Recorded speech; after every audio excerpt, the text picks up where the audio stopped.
берген сіздерге, біздерге бұл жашоо аманат. Ден соолуктагы аманат, ырыскысы деле, жаштыгы деле. Жараткан Алла субханаху ва таалага шүгүрлөрдү кылайлы. Куранда айтат: "Фадкуруни адкурукум вашкурули ва ла такфурун." Сіздер мени эстеп тургула, мен да силерди эстеп турам. Мага шүгүрчүлүк кылгыла, шүгүрсүздүк кылбагыла.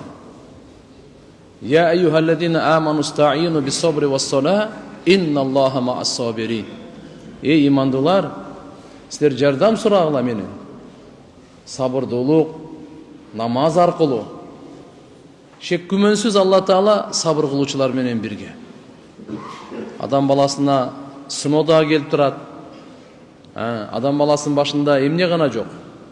Жеңилдик дагы бар, оорундук да, кыйынчылык дагы бар. Ошон үчүн дайыма жакшылык менен жамандык ээрчишип жүрөт. Жакшылыгы дагы сыноо, жамандыгы дагы сыноо. Жакшылыкта шүгүрдүн сыноосу, жамандыкта сабырдын сыноосу. Экөөнө тең бейиш берилет, экөөнө тең даража берилет. Мусулман уткурбайт. Мусулман утукта. Ошон үчүн алымдар айтышат: "Эй тууган, сиз мечитке келиңиз. Сиз келбесеңиз башка деле келет.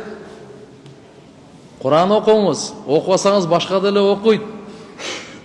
Кандай эмеспи? Сиз ажылык кылыңыз, умра кылыңыз, орозо кармаңыз, сиз кылбасаңыз башка деле кылат. Бирок зыян тартуучу сиз өзүңүз болосуз, ушуну унутпаңыз. Башка эмес. Алла субханаху ва таала Куранда айтат: "Эгерде силер 100 үй үрсөңөр, силерден башка коомду алып келебиз" дейт. Кийин алар силерге окшобойт. Алар алхамдулилlah ибадат кылуучулар болот дейт. Эгер азыркындай эле азыр тирүү кезиңде, ден соолук жакшы кезиңде, акыл эстигин кезиңде мечитке келбесең, пожалуйста. Эч ким сени мажбурлаган жери жок. Чакыруу бул. Мечитке эмне? Ал-масжиду байту кулли тaqi. Пайгамбарыбыз айткан, мечит бул ар бир Кудайдан корккон адамдын үйү. Бу жерде күнөө болбойт. Бул жерде күнөө тиякта турсун, субханалла, күнөөнү ойлонгон болбойт бу жерде. Күнөөнү айткан болбойт, күнөөнү уккан болбойт. Жада калса бул жерде дүнүйөнүн сөзүн сүйлөгөн болбойт. Саясаты тиякта турсун. Дүнүйөнүн сөзүн сүйлөгөн болбойт. Адепсиздик болот мечиттинчи. Дүнүйөнүн сөзүн сүйлөгөн адепсиздик болот. Сыртка чыгып сүйлөгөн. Мечиттин ичинде сүйлөсөң акырет сүйлөгөн. Ушуга чейин айтылган, эгерде бирөө буюмун жоготуп үрсө, келип туруп мечитке калып жарыя кылса, мен паланча буюмумду жоготуп үрдүм десе, ошого айтып койгула деген, буюмуң табылбай калсын деп. Дүнүйөнү ушуга чейин сүйлөсө болбойт экен да бу жерде.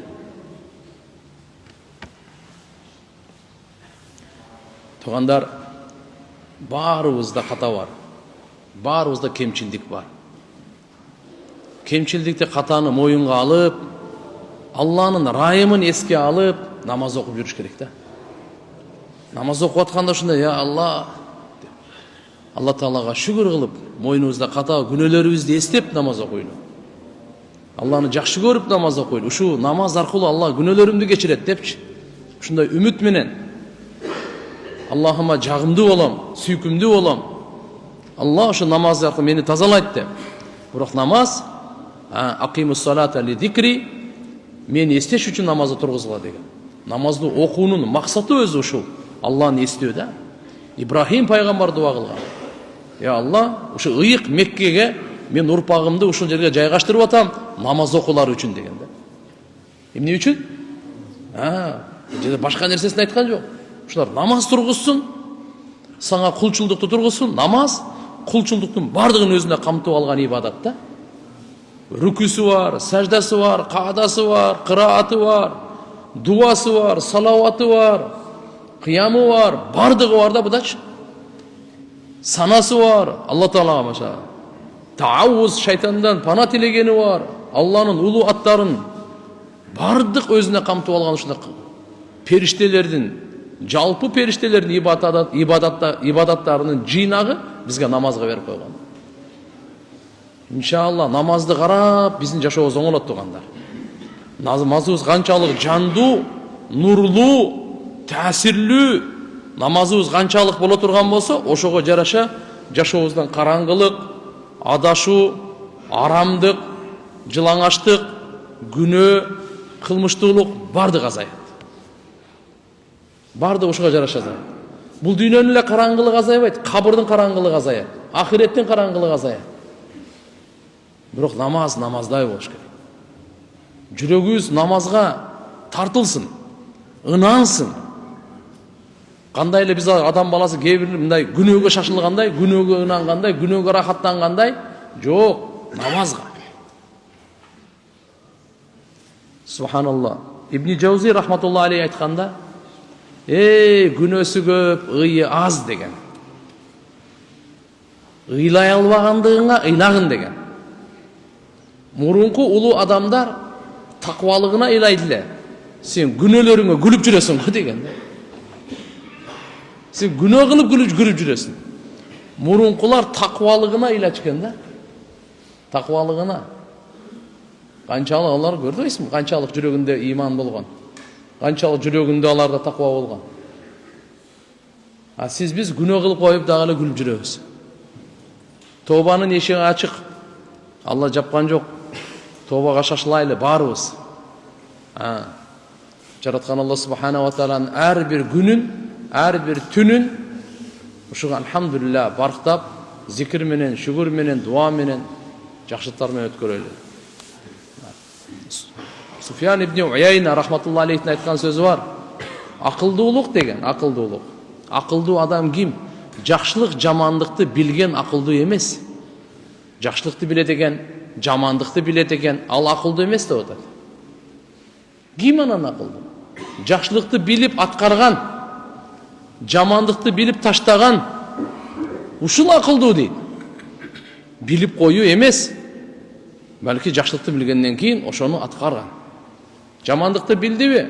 Аны таштаган, андан сактанган. Ушуну айткан. Жараткан Алла субханала ва таала баарыбызга товфик берсин.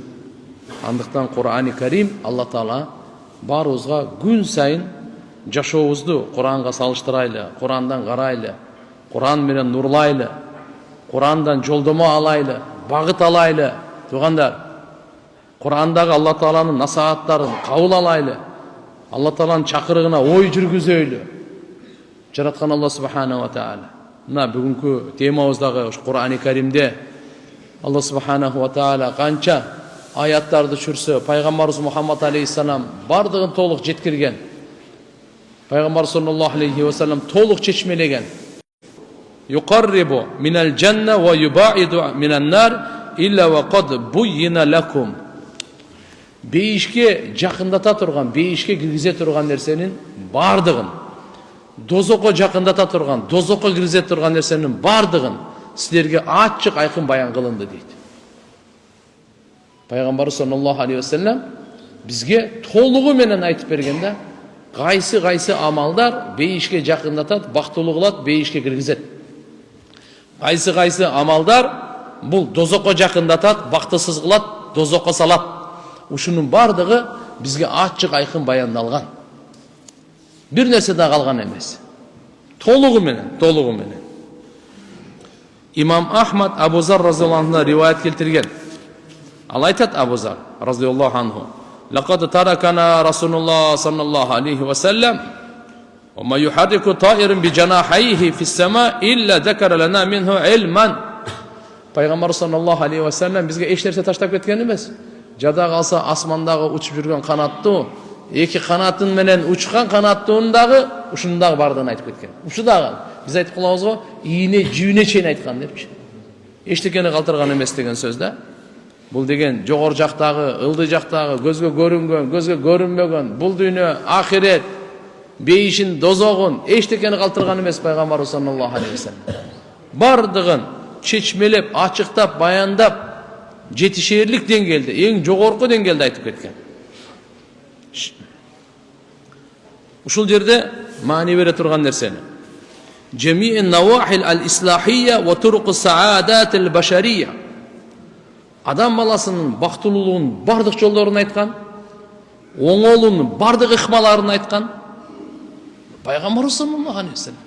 Азыр биз ар жактан эле жол издеп жүрөбүз да, канткенде проблемадан кутулабыз.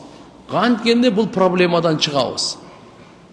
Пайғамбарыбыз саллаллаху алейхи вассаламдың айтқан тәлімдеріне көз салып қойбойлы ол кішіне. Пайғамбарыбыздың тәлімдері, Пайғамбарыбыз саллаллаху алейхи вассаламның сіздерге, біздерге таштап кеткен жолдамалары. Бұл бардық адам баласының игілігінің, құтылуысының, бақтылылығын жалғыз нұсқасы. Біз уақытты, күшті тияқа бияқа кетіріп ізденбей, Пайғамбарыбыз саллаллаху алейхи вассаламның жолынан іздейлі. Ушул жерден қарайлы. Сіз үй бүлөңізге бақтылықты қалайсыз ба? Аялыңызға, бала чақаңызға, өзіңізге бақтылық қалайсыз ба? Тияқ бияқтарды керегі жоқ. Пайғамбарыбыз саллаллаху алейхи вассаламның жолынан іздеңіз. Сіз қайсы жерде, қайсы ишханада іштейсіз? Чоқ іштегендер менен. Ушул жердегі жұмышыңызға, тиричилигиңизге берекені қалайсыз ба? Бақтылылық, жақсылықты қалайсыз ба? Амандықты, адамгершілікті қалайсыз ба? Тияқ бияғанын іздегеннің керегі жоқ. Мұхаммаdur Расулуллах. Бардығында бар. Бұл кішінекей үй бүлөден тартып, мамлекеттің деңгейіне чейин. Бүткіл аламға, қиямат күнге чейин келе тұрған инсанға. Бардығына. Себеп дегенде ең ақылды инсан проблемаларды чечүүсүн айтып беріп атат. Шайтандың азғырулары, қылықтары, бұзықулары, анын жол айтып атат, андан сақтана тұрған жолдарды айтып атат, чыга тұрған проблемадан чыга тұрған жолдарды айтып атат, еш нәрсе қалған емес. Мына айтып атат, еш нәрсе қалған емес. Бардығын айтып берген. Құран-ы Каримде бил муъминина рауфур рахим. Алла субхана өткен сабақта айтқан элек, ошону уландысы. Момундарға рауф боорукер, рахим райымдуу. Пайғамбар саллаллаху алейхи вассалам. Өзі рауф деген Алла Тааланың аты. Рахим деген Алла Тааланың аты. Түшүндүңбү? Абдур-Рауф, Абдур-Рахим. Алла субхана ва тааланың аты. Бирок Алла Таала ушул өзүнүн эки атын Пайгамбарыбыз саллаллаху алейхи вассаламга иштетип атат да, ушу. Колдонуп атат да ушул эки аттычы. Момундарга Пайгамбар Мухаммад алейхиссалам боорукер, райымдуу. Бул жерден бир эреже чыгат тургандар. Алла Таала өзүнүн башкага кайсы аттарын иштетсе, ошол аттардычы адамга айтсак да болот да. Түшүндүңбү? Рауф деп ат коюп койсоңуз болот, Рахим деп ат коюп койсоңуз болот. Түшүндүңүзбү? Ошондой эле Абдур-Рауфты Рауф деп чакырсаңыз болот, Абдур-Рахим Рахим деп чакырсаңыз болот. Бирок Алла Таала Ар-Рахман деген атын башкаларга атаган эмес. Периштелерге, пайгамбарларга, жиндерге, инсандарга атаган эмес. Эми Рахман деп, мисалы, ушуну Абдур-Рахман деп атасаңыз болот. Рахман деп балаңызга ат койсоңуз болбойт. Же Абдур-Рахмандын атын сиз болсо карап туруп, Рахман деп чакырсаңыз болбойт. Рахман кулду, Рахман бердини Рахман деп чакырсаңыз күнөөкөр болосуз. Аны өзүн толук аты менен эле чакырыңыз. Толук аты менен билбей ушуну жазып коюшкан болсо, анда кошуп коюңуз. Рахман берди, Рахман кул, Абдур-Рахман дегендей кылыпчы. Мейли, бул башка маселе, мына жерде келейли.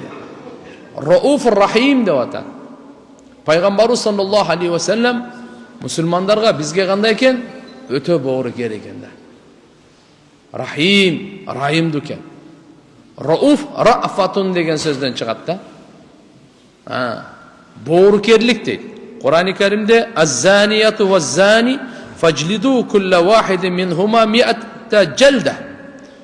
Зына кылган эркек, зына кылган аял ар биринде 100 дурра ургула дейт. Ва та'худукум бихима рафатун фи динилlah. Силерди Алла Тааланын дининде боорукерлик кармап калбасын. Боорукерлик кылбагыла дейт. Себеп дегенде боорукер бул адада уруу, аларга боорукерлик, ушул боорукерлик өзү. Алар да коңолот, коомчулук да коңолот. Ошол арам ишке барбайт. Эркек дагы, аял дагы зына деген арам ишке, Алла арам кылган нерсеге анын аркасынан эсеби жок, күнөөлөр, анын аркасынан эсеби жок, оорулар, ата бабаларга укпаган оорулар келбейт.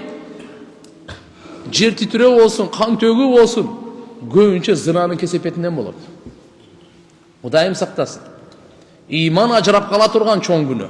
Ушул жерде Алла Таалам рафатун фи динилла деп, рауф деген рафат деген сөздөн чыгат, боорукерлик дегеничи айтылып аткан. Ин кунтум ту'минуна биллахи вал яумил ахир, эгер силер Алла ахиретке иман келтирген болсоңор дейт. Вал яшхад адабахума таифату минал муъминин. Ошо экөөнө ушундай азап бергенин момундардан бир тобу күбө болуп көрүп койсун. Ушул азап бергени оңолуу үчүн, коомчулук оңолуу үчүн. Рахма, рахим деген сөз кандай десе, бул рахма.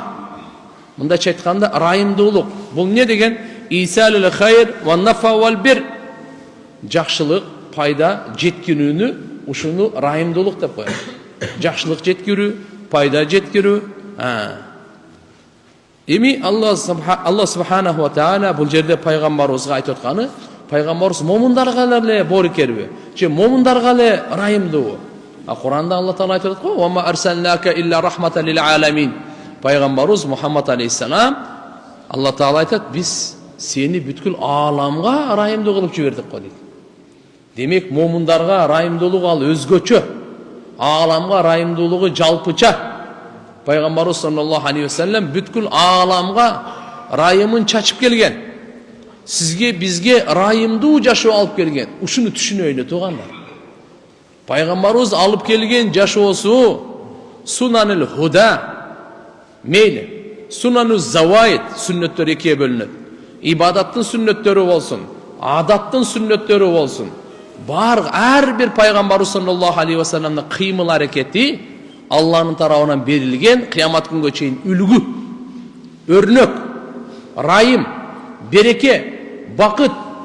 Пайгамбарыбыз саллаллаху алейхи ва салламдын сүннөтүн аткарсаңыз Аллага жакындайсыз, шайтандан узактайсыз. Качан сиз сүннөт таштай турган болсоңуз, анда билип коюңуз, Алладан узактайсыз, шайтанга жакындайсыз. Ыктыяр сизде, жол тандоо сизде. Ва хадайнаху надждайн. Алла айтат, биз адам баласына эки жолду тең көрсөтүп койгонбуз. Каласаң бул коктуга түшүп ал, каласаң бул коктуга түшүп ал. Каласаң бул ашуудан өт, каласаң бул ашуудан өт. Бул жол танда, өзүң билесиң. Кандай болгон чакта дагы туугандар. Мынакей, пайгамбар саллаллаху алейхи ва саллям райымдуу жашоо алып келиптир. Биз мусулман адам, эркек аял катары мээбизде ушул сиңиш керек. Мухаммад Расулулла ааламга райымдуу болуп келген. Момундарга Алла Таала бил муъминина рауф рахим деп Куранда айтып атат. Пайгамбарыбыз бул набийюр рахма, расулур рахма. Пайгамбарыбыз райымдуу пайгамбар. Райымдуу пайгамбар. Субханаллах. Бардык эле пайгамбар райымдуу болот. Бирок биздин пайгамбарыбыз саллаллаху алейхи ва салламдын райымдуулугу таптакар бөлөк да. Куранда айтат: "Фабима рахматин миналлахи линта лахум. Ва лав кунта фаддан галидал қалб ланфадду мин хавлик. Фа'фу анхум вастагфир лахум ва шавирхум фил амр. Фа иза азамта фатаваккал алаллах. Инналлаха юхиббул мутаваккилин." Алланын райымдуулугу менен сен жумшак болдуң, эй Мухаммад саллаллаху алейхи ва саллям, сахабаларга, адамдарга, үммөтүңө жумшак болдуң дейт. Алымдар айтышат: "Эй, шүгүр кылгыла, Мухаммад алейхиссаламдын үммөтү силерге жумшак пайгамбар тийип калды" дейт. Башкаларга катуу пайгамбарлар тийген. Муса пайгамбар билесизби кандай эле? Бисмилlah. Катуу, жалалдуу. Бирок пайгамбар саллаллаху алейхи ва саллям Алла айтат: "Фабима рахматин миналлахи линта лахум." Алланын сен аларга жумшак болгонуң ушу Алланын райымдуулугу дейт. Жумшак болгон некен? Алланын райымдуулугу дейт. Эгерде сен орой болгонуңда, копол болгонуңда, тилиңде, жүрөгүңдө, пейлиңде сенин тегерегиңдеги сахабалар бирөө да жаныңда турмаган эмес. Фанфадду мин хаврик деген тегерегинде качып жөнөмөк. Аркасын карабай качмак дейт. Эгерде сен ушундай копол, орой болгонуңда качып кетип калмак. Жумшак болбогонуңда. Кандай болгон чакта дагы мынакей пайгамбарыбыз саллаллаху алейхи ва саллям райымдуу жашоо алып келди дегенди туугандар биз мээбизге, жүрөгүбүзгө сиңирейли. Пайгамбарыбыздын ар бир кылганы, ар бир амалы Алланын райымдуулугун тартат экен. Адамдардын жүрөгүн жумшартат экен. Ортодо алхамдулилла жашоону нурлайт экен. Пайгамбарыбыз саллаллаху алейхи ва саллям райымдуу жашоо алып келди. Кандай болот экен? Күчтүүлөр алсыздарга райымдуу болуп калат экен. Көпчүлүк азчылыкка райымдуу болуп калат экен. Улуулар кичүүлөргө ырайымдуу болуп калат экен. Эркектер аялдарга ырайымдуу болуп калат экен. Байлар кембагалдарга ырайымдуу болуп калат экен. Падыша бийлер кулдарга ырайымдуу болуп калат экен. Качан пайгамбарыбыз саллаллаху алейхи вассаламдан алып келген ырайымдуу жашоосун тандасак, ырайымдуу жашоосун тандасак, пайгамбарыбыз соодада дагы, алды бердиде дагы бардыгында ырайымдуулуктун жолун көрсөткөн да. Ошон үчүн Кур'анда айтып атканы бил муъминина рауфур рахим дейт. Муслим шарифте келет. Абу Муса Аш'ари радиаллаху анхудан риваят: "Кана Расулуллах саллаллаху алейхи ва саллям юсамми лана нафсаху асма." Пайгамбарыбыз бизге өзүнүн бир топ аттарын айтты дейт. Фақал ана Мухаммад. Пайгамбарыбыз айтты: "Мен Мухаммадмын." Biz өткөндө айтып бергенбиз, бул Мухаммад деп атты ким койду дегенде. Энеси Амина. Түш көргөн эле. Эсиңиздерде барбы? Абдул Мутталиб чоң атасына. Анан бир риваяттан алхамдулилlah ким эмне деп койду ана? Мухаммад деп койдук деп.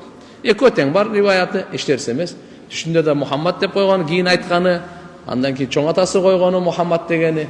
Эмне үчүн дегенде, асмандагылар дагы, жердегилер дагы мактасын деп Мухаммад деп өтө дайыма макталганды айтат. Жөнөктүбү бир Мухаммад. Ва Ахмад, пайгамбарыбыздын айтып атат: "Мен Мухаммадмын, мен Ахмадмын" дейт. Ахмад пайгамбарыбыздын көп аттары бар. Ушул экөө белгилүү жана көп иштетилген. Кээ бир алымдар айтат, пайгамбарыбыз саллаллаху алейхи ва салламдын Кур'андагы аты, Кур'ани Каримдеги аты көбүнчө Мухаммад болсо, мурунку Таурат, Забур, Инжилде Ахмад деп келген дейт. Же болбосо мындай деп та айтат, просто Ахмад деген пайгамбарыбыздын Кур'ани Каримде да аты келет. Так, экинчиси пайгамбарыбыздын Мухаммад деген аты жерде болсо, Ахмад деген асманда деп айтат. Кандай болгон чакта дагы айтат мынаке. Ал-Муқаффи, яни Хатамул Анбия, пайгамбарыбыз айтат: "Мен бардык пайгамбарлардын мөрүмүн, акыркысымын" дейт. Вал Хашир, пайгамбар саллаллаху алейхи ва саллям. Мына эртеге пайгамбарыбыз тирилгенде эң биринчи тирилет, бардык адамзат ага топтолот. Ва набию Тауба, ва набию Рахма. Мына пайгамбарыбыз өзүнүн атын айтып атат. Набию Тауба, набию Рахма. Райымдуу пайгамбар. Тобанын пайгамбары. Тоба алып келген бизге. Муслим шарифте келет. Абу Хурайра радиаллаху анхудан риваят: "Кила я Расулаллах, уд'у алал мушрикин." Пайгамбарыбызга айтылган экен да: "О Аллахтын элчиси, мына ушу мушриктер бизди тажатты. Куугунтукка алып, зордук, зомбулукка алып, зулумдукка салып, эмне гана кылбады. Ушуларга бир тескери дуа кылсаңыз" деп пайгамбарыбыздан суранышкан. Өтүнүш. Пайгамбарыбыз не деди? Фақал: "Инни лам убас ла'анан ва иннама бу'исту рахматан." Мен наалат кылып, бирөөнү каргап, тескери дуа кылып жиберилген эмесмин. Мен райымдуулук таркатыш үчүн жиберилгенмин. Райымдуу болуп деп. Мынакей пайгамбарыбыз саллаллаху алейхи ва саллям өзү ар-рахматан мухтад. Мындай айтканда: "Аллати ахдаха Аллаху таала лил алам ажма." Пайгамбарыбыз райымдуу белек болуп келген. Не болуп келген? Райымдуу белек. Мында айтканда Алла Таала бүткүл ааламга пайгамбарыбыз Мухаммад алейхиссалам аркылуу райымдуулуктун белегин тартуулаган да. Табараниде, Байхакиде келет. Абу Хурайра радиаллаху анхудан пайгамбар саллаллаху алейхи ва саллям айткан: "Иннама ана рахматун мухдатун" деген. Мен райымдуулук белекмин деген. Bir rivayette bu istu rahmata muhdatan. Men jibirildим rayımdуулuk belek bolup deydi. Peygamber sallallahu aleyhi ve sellem bil mu'minina raufur rahim, mu'mindarga öte boruker, rayımdуу, mu'mindardын başına түшкөн машаккат, жагымсыз иштер дүйнөдө жана ахиретте ушуну кетирүүчү. Жана аларга бардык жакшылык пайдаларды дүйнө ахиретте боло турган тартып келүүчү. Мынаке рауфур рахимдин мааниси. Пайгамбарыбыз Мухаммад алейхиссаламдын боорукер жана райымдуу момундарга болгондон пайгамбарыбыз өтө көп дуа кылган. Ушул үммөтүн башынан я Алла жамандык кетсин. Дүйнөдө дагы, ахиретте дагы. Алла субханаху ва таала пайгамбар саллаллаху алейхи ва саллям аркылуу үммөткө жакшылыктарды берди, дүйнө ахиретте чоң сый көрсөтүп. Абдулла ибн Амр ибн ал-Ас радиаллаху анхума риваят келтирет. Айтат. Тала Расулуллах саллаллаху алейхи ва саллям. Пайғамбарымыз Құран-ы Каримде мына аятын оқыды дейді да. Робби иннахунна адлална касиран минан нас. О Роббым. Котармасы мындай да. Иннахунна бұл бұт сөлекөттер бар ғой, бұл шайтандар. Бұлар көптеген адамдарды адаштырып қойды. Фаман табиани фа иннаху минни. Ким мен артыман ерши тұрған болса, ал менің тобыман болып есептеледі. Ваман асани фа иннака ғафур рахим. Ким маңа тоңмойындық қылып, менің жолыма түшпесе, анда сен райымдысың, кешірімдісің дейді. Қара. Аларды жоқ қылып берде берген жоқ. Мен артыман түше тұрған болса, о, анда мықты. Бол болса қандай? Артыман түшпей қойсам не болды? Маңа баши бей қойсам не болды? Я Алла, сен райымдысың, кешірімдісің дейді. Қарашы. Дағы бір аятты оқыды. إن تعذبهم فإنهم عبادك وإن تغفر لهم فإنك أنت العزيز الحكيم. Егерде я Алла, сен бұларды азаптай тұрған болсаң, бұлар сенің құлдарың. Сен ақың бар. Қаласаң азаптап, қаласаң азаптабай қойғанға. Егерде сен азаптасаң, бұл сенің бенделерің. Егерде сен бұларды кешіріп қойсаң, әлбетте сен үстемдісің, данышмансың дейді. Ушуну оқып тұрып, пайғамбарымыз урафа ядей, екі қолын көтерді дейді. Ва қалы Аллахумма уммати ва уммати деп. Ва бака саллаллаху алейхи ва саллям. Пайғамбарымыз, я Алла, үмметім деп ила өрді дейді. Біз пайғамбардың жүрегінде шундай үмметке борекер, райымдылық болады екен. Өзгөчө біздің пайғамбарымыз саллаллаху алейхи ва саллямның жүрегінде. Бардық пайғамбарлардың жүрегіндегі райымдылық, борекерлікті топтасаң, андан көбірек екен. Şunun için onda qarab tur onu. Faqala azza ve cel ve qala Allah azza ve cel. Allah Taala aytdı. Ya Cebrail dedi. Peygamber şu ayetleri okup, kolun götürüp, ilap dua kılganda ümmetim dep Allah Taala Cebrail perişteni, ey Cebrail. Beri gel. İdhab ila Muhammed. Muhammed kabarç. Ve rabbuka alam. Rabbun Allah Subhanahu ve Taala biliyor. Bilip tursa dağı Cebrail perişteni jiberiyor otat. Ne üçün? Bilsin Muhammed Aleyhisselam daracası qancha Allah'ın aldığında. Fas'alhu ma yubkihi. Barıp sorağın. Emne nerse ilatı otat. Cebrail perişteni çakırıp jiberi otat. Barıp sorağın Muhammed'dan emne nerse anı ilatı otat. Ümmetim de öyle ilatı otat değil. Fa'atahu Cibril fasa'alahu fa'akhbarahu bima qal ve huve a'lam. Cebrail perişte geldi. Suradı. Peygamber sallallahu aleyhi ve sellem qavarın verdi. Faqala Allah Taala aytdı. Demek bu жерде Cebrail perişte gelip Allah subhanahu wa taala qavar verdi. Şunday deb. Allah Taala gayra Cebrail perişteni idhab ila Muhammed faqul lahu. Bardağı Muhammed'ga aytqın dedi. Ne dep? İnna sanurdika fi ummatik ve la nasuk. Ravahu Muslim. Biz yakın arada ey Muhammed seni biz ümmetin turalı razı kılavuz, seni jaman kılbayız dedi. Qara, ümmetin turalı. Al özünün beyişi, özünün ahireti oyunca gam jegen jok. Siz biz üçün, bütkül ümmet üçün, uşlar ahireti qanday bolat eken, mahşarı qanday bolat eken, pil siroti qanday bolat eken, esep kitebi qanday bolat eken, tarazası qanday bolat eken. Bular ertege Allah'ın aldına turganda qanday ahvalda bolat eken. Tübölüktü beyiş dozoktun çeçimi qanday bolat eken dep. Uşu ümmetim dep ilap atatına. Allah subhanahu wa taala ne deydi? Jakın arada ey Muhammed seni biz razı kılabız ümmetin turalı dedi. Seni jaman ahvalga taştabayız. Muslim şerifinde rivayetinde. Tabarani'de, Bazzar'da gelir. Bi isnadin Hasan an Amiril Mu'minin Ali radıyallahu anhu. Hazreti Ali radıyallahu anhu da rivayet varken. Peygamber sallallahu aleyhi ve sellem ayet Aşfa'u li ummeti hatta yunadiyani Rabbi tebareke ve teala feyekul Aqad radita ya Muhammed. Peygamber ayet men ümmetime şafaat kılam deydi. Şafaat kılıp ümmetine şafaat kılıp Allah subhanahu wa ta'ala meni çakırat deydi. Çakırıp ona aytadi ey Muhammed razı oldun mu deydi. Qara, razı oldun mu deydi. Şuncha şafaat kılan. Şafaat şunuslarda. Şafaat ortamçılık, zastupničeство. Ertege subhanallah Allah'ın izini, Allah'ın ruhsatı menen en köp şafaatın Peygamberimiz Muhammed Aleyhisselam kıladı da. Ümmetin күнөөкөр үммөтүм. Пайгамбар саллаллаху алейхи вассалам айткан: "Шафаати менин шафаатым" дейт. Кимдерге десе, чоң күнөө кылган үммөттөрүмө дейт. Ли ахлил кабаир мин уммати. Аллаху акбар. Кичинекей күнөөлөргө болсочу кандай? Чоң күнөөкөрлөрдү пайгамбар шафаат кылат экен. Ортого түшүпчү. Азыр деле мындай шафаатты айтайын. Бир нерсе болуп кетсе сразу эле байкеңге чаласың го. Досуңа чаласың, таанышыңа чаласың, кудаңа чаласың, кошунаңа чаласың, классташ, курсташ.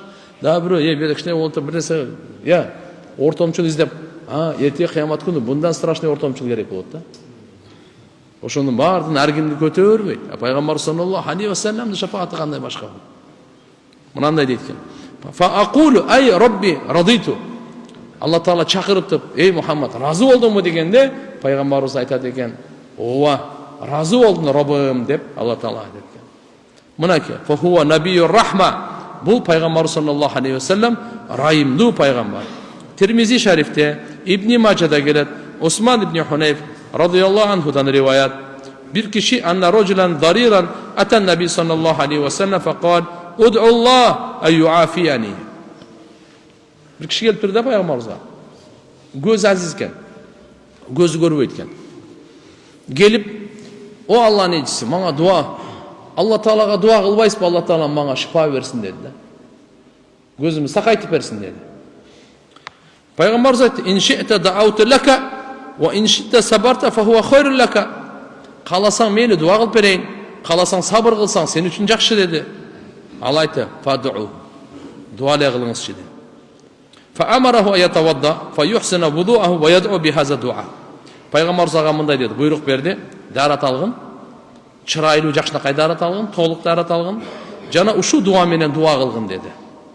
Allahumma inni as'aluka ve atawajjahu ileyke bi nabiyyika Muhammed nabiyyir rahma sallallahu aleyhi ve sellem ya Muhammed inni tawajjahtu bika ila rabbi fi hajati hadihi lituqda li Allahumma fashaffihhu fiyya. Littaqdir.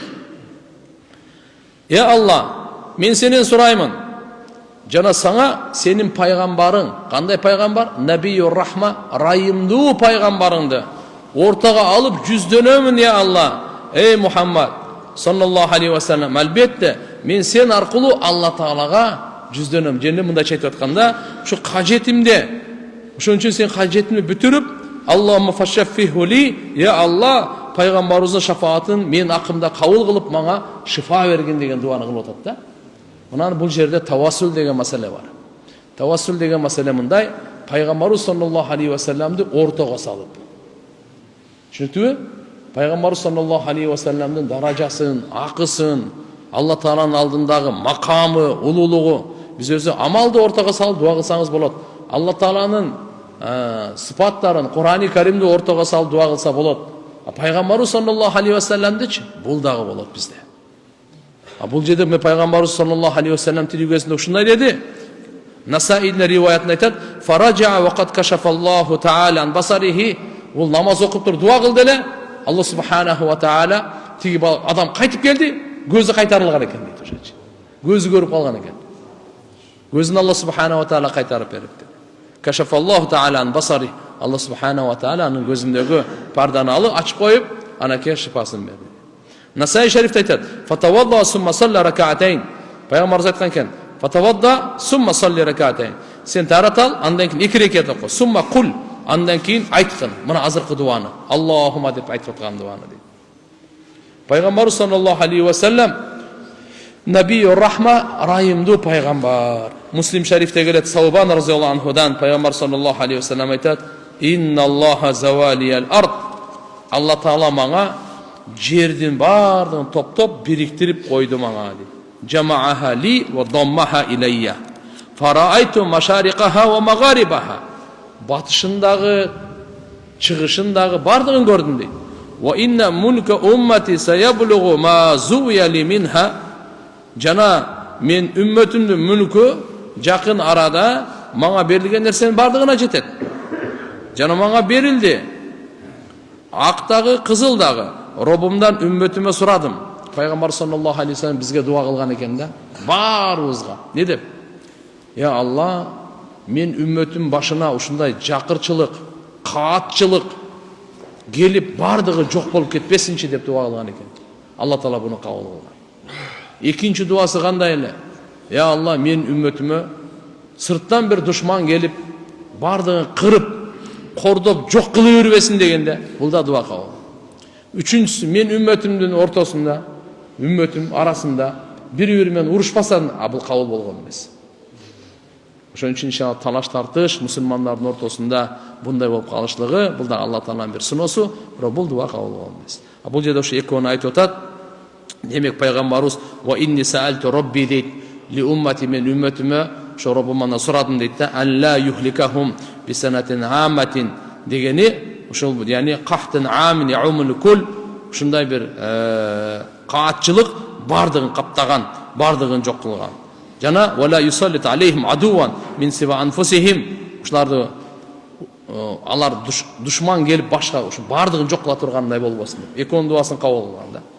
Эми ушул жерде пайгамбарыбыз саллаллаху алейхи ва салламды Алла Таала райымдуу, боорукер кылып, момундарга чоң сый көрсөттү. Чоң сый көрсөттү. Пайгамбарыбыз өзү айткан: "Ана акрамул аввалин вал ахирин алаллахи таала вала фахра." Алгачкы кийинкилердин баарыгын эң сыйлуусумун мен Аллахтын алдында. Бул менсип айтып аткан жерим жок дейт. Ушул сыйдан улам Алла субханаху ва таала пайгамбарыбыздын үммөтүн эртеге кыямат күнү Алла Таала шерменде кылбайт экен да. Уят кылбайт экен, караңыз. Бул Кур'ан-ы Каримде Алла Таала өзү жарыя кылган, айткан: "Я айюхалладина аману", эй иман келтиргендер, "Тубу иналлахи таубатан насуха", Алла Таалага чын тооба келтиргиле. Жүрөктөн тооба келтиргиле. Аса роббукум аюкаффира анкум, Робуңар силердин сайyiатикум күнөөңөрдү кечирүүсү мүмкүн.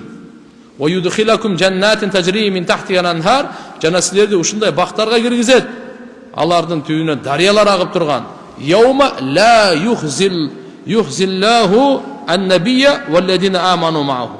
Ушундай күнү Алла Таала пайгамбары Мухаммад алейхиссаламды да кордобойт, шерменде кылбайт, уят кылбайт, абийирин төкпөйт. Жана пайгамбар менен иман келтиргендерди дагы. Алар ким? Мухаммад алейхиссаламдын үммөтү да.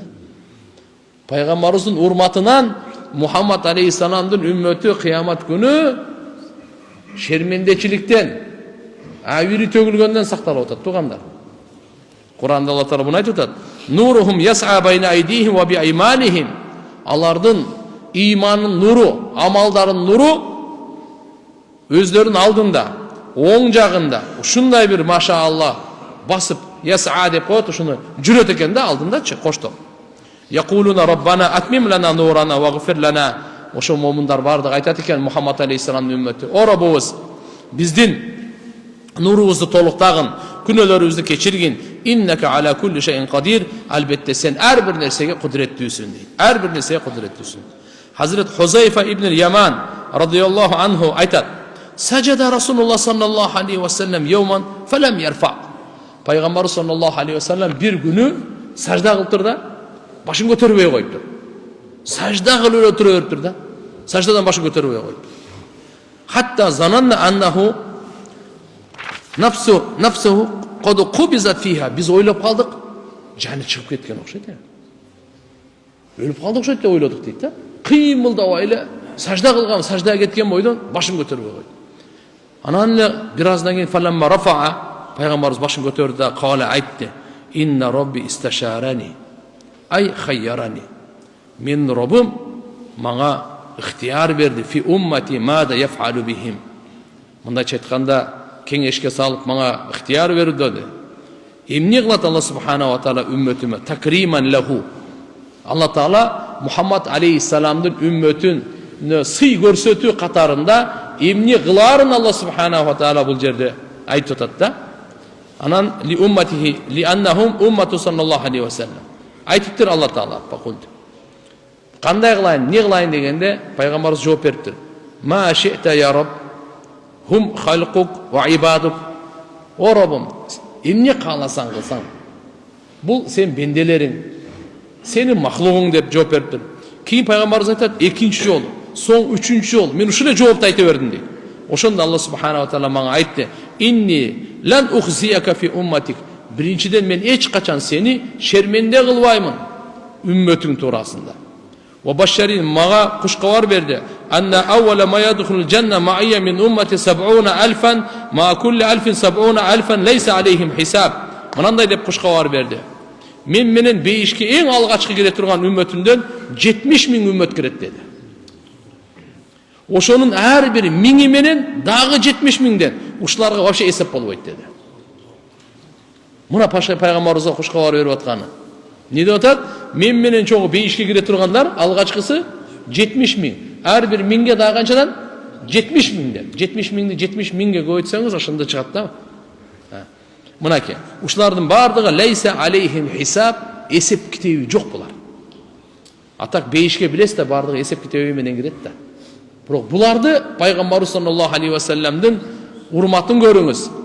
Үммөтүнө Алла субханала ва таала ушундай сый көрсөтөт экен. Кийин мага бирөө элчини жиберет дейт. Сум арсала илайя. Анан кийин не дейткен? Уд'у туджаб ва сал ту'ата. Дуа кыл, кабыл болот. Сурагын, берилет дейт да. Ва атани ан гафара ли ма тaqaddama min dami ва ма тааххар. Жараткан Алла таала мага ушундай сый урмат, мурунку кийинки бардык күнөөлөрдүн кечирилүүсүн берет. Ва ана амши хайян сахихан. Бул убаданы Алла таала эртеге ахиретте эмес, мен тирүү басып жүргөн, ден соолугум соо кезинде жүргөн убакта Алла таала убада берип атат. Ва шараха садри, жүрөгүмдү, көкүрөгүмдү Алла таала ачып атат. Ва иннаху атани алла тухзи уммати ва ла туглаб. Кара, мен пайгамбар саллаллаху алейхи ва саллям мага берди. Эмне деген ушундай убаданы берип атат? Үммөтүмдө мени Алла субханала ва таала шерменде кылбайт, уят кылбайт. Үммөтүмдү да Алла субханала ва таала шерменде кылбайт, уят кылбайт. Жана магълуб, жеңиле турган кылбайт. Жана мага каусар берди бейиштен, ал менин ушу көлчөгүмдө агып турат дейт. Мага берди күч кубат, жардамды, сүрдү. Ал сүр мен алдымда бир ай алдыңкы сапарда жүрүп турат дейт. Жана Алла субханаху ва таала мага эмнени берди дейт? Анни аввалул анбия духулан жанна, пайгамбарлардан эң биринчи бейишке кирүүсүн берди.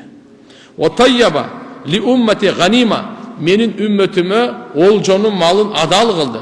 Ва ахалла касира мимма шаддада ала ман qablana, бизден мурдагы үммөттөргө шарияттагы өкүмдөр катуу болчу, ошолордун бардыгын Алла таалам алып салып жеңил кылып берди. Валам яжал алейна фи дини мин харач, биздин динибизде эч кандай машаккаттуу нерсе калтырган жок. Фалам ажид ли шукран илля хази сажда, ошондуктан шүгүр кылууга ушу саждадан башка эч нерсе кылган жокмун дейт. Саждада болбоду беле? Ошон үчүн айтылат. Фалам ажид ли шукран. Мен ушу шүгүр кылууну өзүм дейт. Ушуну гана таптым дейт. Сажданы таптым.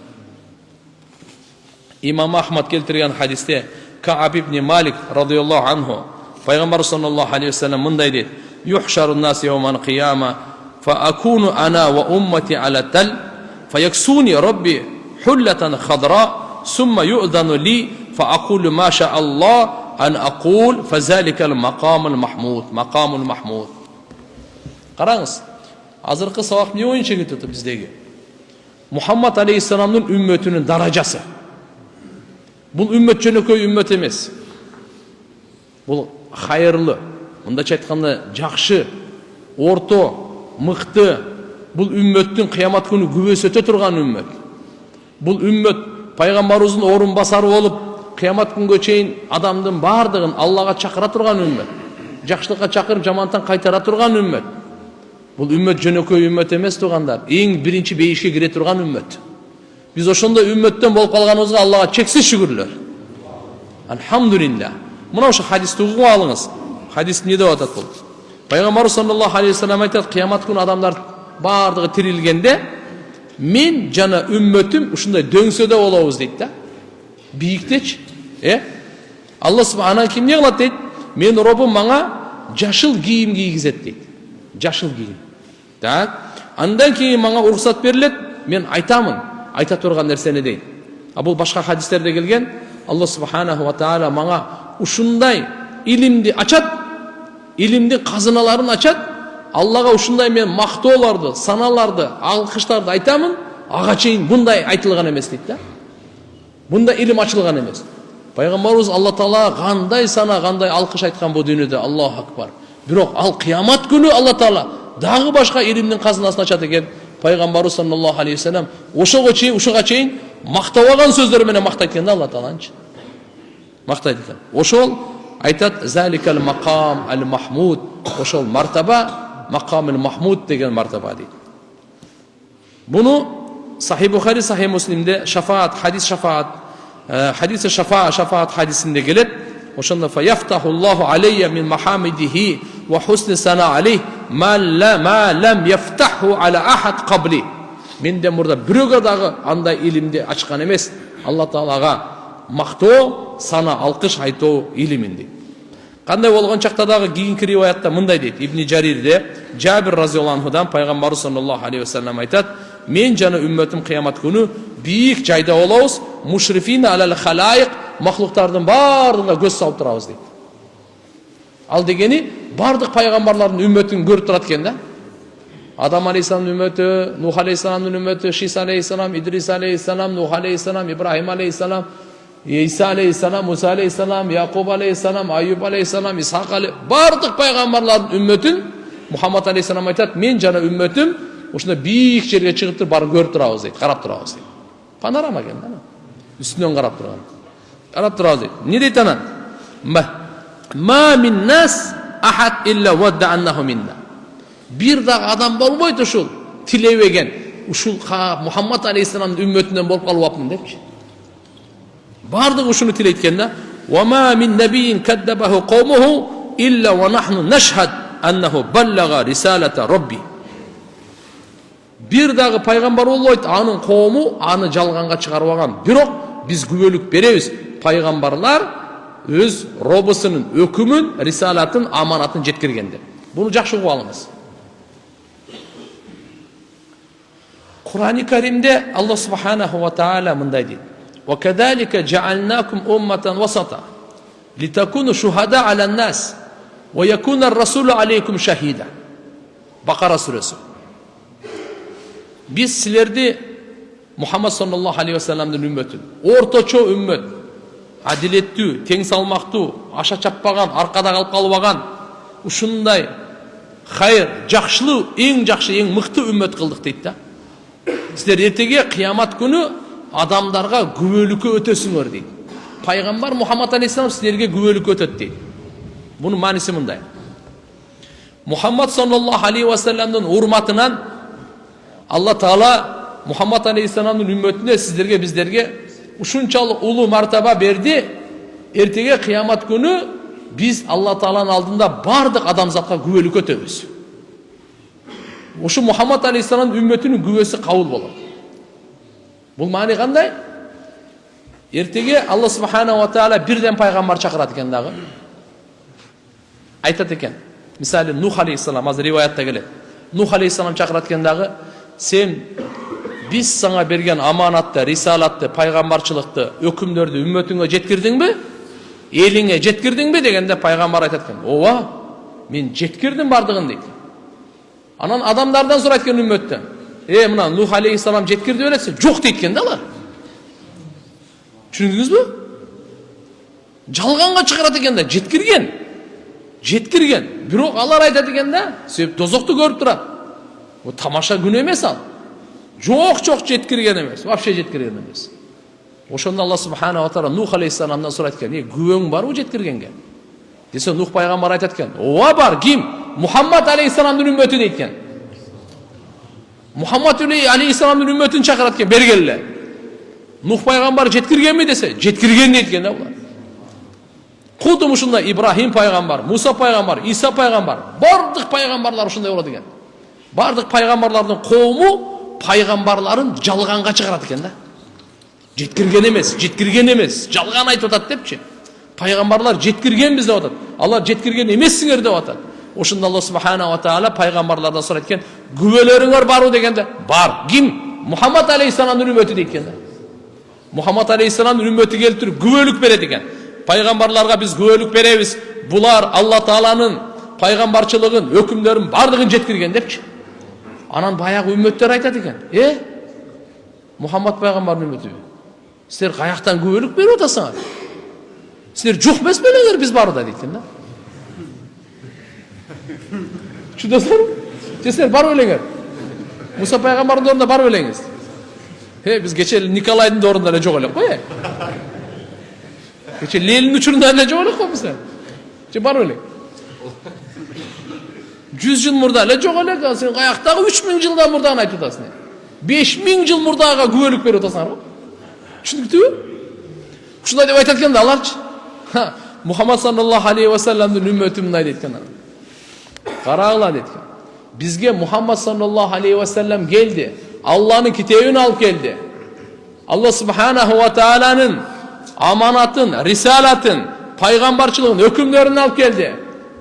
Oşol jerde jetkirdi dep aytып atar. Biz uşuğa iman keltirdik de tasdiktadık dep oşon üçün jetkirdik dedi. Allahu akbar. Oğuzlar jabılıp kalat eкен de. Oşonda anan paygambarыбыз sallallahu aleyhi ve sellem'de Allah subhanahu ve taala alıp geledi. Paygambarыбыз özünün ümmetine güvölük ötedi eken. Ya Allah, men ümmetime güvölük ötem. Ümmetim bardıq paygambarlarga güvölük ötedet ko, uşul çın dep güvölük ötet eken da. Mınake. Uşunday martaba, ulu, şaraf, mansap, mınday çetkanda, bunday keremet tuğan Allah subhanahu wa ta'ala Muhammed aleyhisselam'ın berekesinden bergende bizge sıydıç. Çünkü güvölük ötet. Kelem uşun jerde kişine azar Arapçasını okup kotorup berip koyun sizlerge ne dep atat mınake. İbn Cerir'de Cabir razıyallahu anhu'dan rivayet gelip Peygamber sallallahu aleyhi ve sellem aytып atar. Men jana ümmetim kıyamet günü uşunda bir döngsede olabız. Makana murtafi' dep koyat. Uşul жерде болобуз. Muşrifine alal halaik, mahluklardan üstünden qarap turgan. Tak, ma min nas ahad illa wadda annahu minna. Bir odak adam bolboyt deyt bizden şu ümit kılbagan, mındaça жақшы көрбөгөн şu menden bizden bolsak eken depçi. Bunu aytып berdi ha. İmam Ahmad, Nasai, Bayhaqi uşlardın bardığın rivayetinde gelet. Abu Said Hudri radıyallahu anhu'dan. Peygamber sallallahu aleyhi ve sellem aytat. Yecin nebi yevmen kıyama ve ma'hu racul. Kıyamet günü bir peygamber gelet, bir ile ümmeti menen gelet. Bir peygamber gelet, iki kişisi menen gelet. Birisi andan göğrağı menen gelet. Oşonda fayuqalu lahum, alarga peygamberlarga aytırat eken lin nebiyyin hal ballaqtum, sizlere jetkirdiңер deytken da.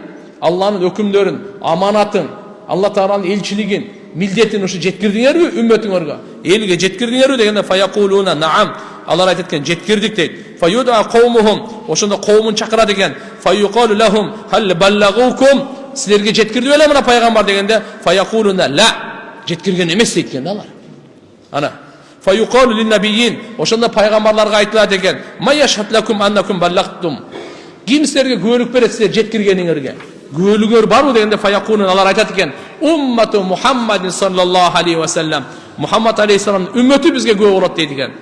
Fatud'a ummatu Muhammed sallallahu aleyhi ve sellem feyeşhedûne ennehum yani el-enbiya kad ballagu. Muhammed aleyhisselam'ın ümmetini aldıratken bular gelet dağı alar güvölük berediken paygambarlar jetkirgen dep. Fayuqalu oşonda aytılınatken ve ma ilmukum annahum kad ballagu. Sizlerin qanday ilmiңер bar alar jetkirgendigi detse fayaquluna aytışat eken jaa nabiyyuna bi kitabi rabbina ve akhbarana annahum kad ballagu fasaddaqnahu. Bizge paygambar Muhammed aleyhisselam geldi. Robumuzdan kitap alıp geldi. Jana bizge habar berdi. Paygambarlar jetkirgen dep Kur'an'da biz anı tasdiqtadık dedi. Fayuqalu sadaqtum. Oşonda Allah'a aytılınat eken Muhammed aleyhisselam ümmetine sizler çın ayttıңар deytken fadalika qawluhu taala. Uşul Allah Taala'nın Kur'an-ı Kerim'inde mınake Bakara suresinde gelip atkan ve kedalika cealnakum ummeten vasata litakunu şuhada'a alen nas ve yakuna rasulu aleykum şahida. Sizlerde mınake biz kudumuşunda ile en orta mıhtı ümmet kılıp koyduk. Adamlarga güve boluğunlar üçün jana paygambar Muhammed aleyhisselam sizlerge güve bolusu üçün deyt mana. Bukhari'de gelet, Ashab-ı Sunan'da gelet, İmam Ahmad'da gelet, Abu Said Hudri radıyallahu anh aytkan, Nuh paygambarı çakırılat, ağa aytılınat, az men sizlerge aytıp bergen, uşul ayağına çeyin. Bu Bukhari'de Ashab-ı Sunan bardığında gelet.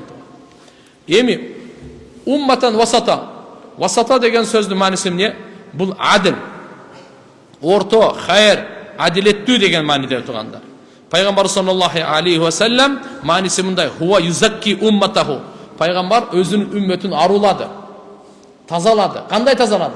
Şirkten, kufurdan, munafık ekicüzdülükten, tekeverlikten, hasat, göralbaslıktan, hek, jek görü, açgözlükten, dünya, мансап сүйүүдөн, риякөрлүк, кожо көрсүндөн ушулардын бардыгынан пайгамбар Мухаммад алейхиссалам үммөтүн тазалады. Ошол үммөттү умматан васата деп коет да. Ондай касиеттүү үммөт. Аларды адилеттүү, жакшы, бекем кылды бардыгын. Уюзаккихим ва юаддилукум дейт. Ваякун расул. Бул улуу мансап тугандар, улуу мартаба. Жараткан Аллах субханаху ва таала баарыбызды өзүнүн айкөлдүүлүгү менен, мына ушу Мухаммад саллаллаху алейхи ва салламга өзгөчө берилген макам, Аллах субханаху ва таала баарыбызга ошого лайыктуу кылсын. Амин. Тугандар, ушу жараткан Аллах таалам бизге көптөгөн улуу мансаптындай мартабаларды берип атат. Бул деген караңыз, бардык махлук, бардык үммөттүн үстүнөн карап тура турган. Эми риваяттарда иншалла көптөгөн неме бар. Кыскасы айтканда, эртеге кыямат күнү адамзаттын бардыгы 120 сапта болот экен. Канча сапта болот экен? 120 сап. Адам атадан тартып кыямат күнгө чейин азыр 8 миллиард, буга окшогон миллиард толтура өтүп кеткен. Дагы канча миллиард келет, оны Алла билет. Ошонун баары биригип Адам алейхиссалам, адам башталды, акыркы инсан. Бардыгы бирип канча сапка тизеткен? 120 сапка тизеткен. 80 сабы Мухаммад алейхиссаламдын үммөтү болот да. Калган 40 сабы бардык пайгамбарлардын үммөтү болот. Бардык пайгамбарлардын үммөтү. Жөнөкөй эмес. Мен силерге ушуну айтып коеюн мынакей. Раваху ал-имам Ахмад ан ибн Бурайда ан абихи. Имам Ахмад Муснади Ахмадда рахматуллахи алейхи зикр кылган ибн Бурайдадан, ал атасынан риваят кылат. Пайгамбар саллаллаху алейхи ва саллам айткан: "Ахлул жанна 20 ва 100 саф. Хадихи ал-умма мин залик 80 саффан." Ибн Касир рахматуллахи алейхи буну да алып келген. Мынакей. Бардыгы бейиштиктер, бейиштикке кире тургандар 120 сап болот. Ошонун 80-и Мухаммад саллаллаху алейхи ва салламдын үммөтү болот деген. Мухаммад саллаллаху алейхи ва салламдын үммөтү болот. Fa ahlul janna 20 wa 100 saf wa kullu saf la ya'lam adadu. La yu'lam adadu. 120 sap, her bir saptın sanı belgisiz değil. Kança болот экен, ал саны белгисиз, ал саны белгисиз. Саны белгисиз. Мынакей, демек тугандар, бул Мухаммад алейхиссаламдын үммөтүнө ушунчалык чоң жакшылык берилген себеби пайгамбар саллаллаху алейхи ва салламдын жакшылыгынан дедик. Пайгамбар Аллах Таала Кур'анда айтты: "Кунтум хайра умматин ухриджат лин-нас та'муруна бил-ма'руф ва танхауна лил-мункар ва ту'минуна биллах." Эй Мухаммад алейхиссаламдын үммөтү, силер эң мыкты, эң жакшы үммөт болдуңар. Силер жакшылыкка чакырасыңар, жамандыктан кайтарасыңар. Жана өзүңөр да унутуп калбай, иманыңар да жакшылыкта өсүүдө, жамандыкты таштоодо силер дагы алхамдулилlah өзүңөрдү унутпай иман келтиресиңер. Буну Аллах Таала мындай Кур'ан-ы Каримде бизди мактаган. Хаким ибн Муавия разияллаху анху айтат, пайгамбар саллаллаху алейхи ва саллам айткан: "Антум туаффауна", яни мындайча айтканда татиммуна 70 умматан ва антум хайруха. Силер толуктайсыңар 70 үммөттү, силер эң жакшысыңар, Аллах Таалага эң сыйлуусуңар деп айтканда. Пайгамбар саллаллаху алейхи ва саллам бир хадисте айткан: "Утиту ма лам ю'та ахад минал анбия." Мага бир да пайгамбарга берилбеген нерсе берилди. Ошондо сахабалар айтты: "Я Расулалла, ма хуа?" Эмне берилди? Ал эмне десе, пайгамбар саллаллаху алейхи ва саллам айткан: "Нусирту бир-ру'б." Мага жардам берилди. Не деп коет эле мындай ру'б деп койгонучу сүр менен.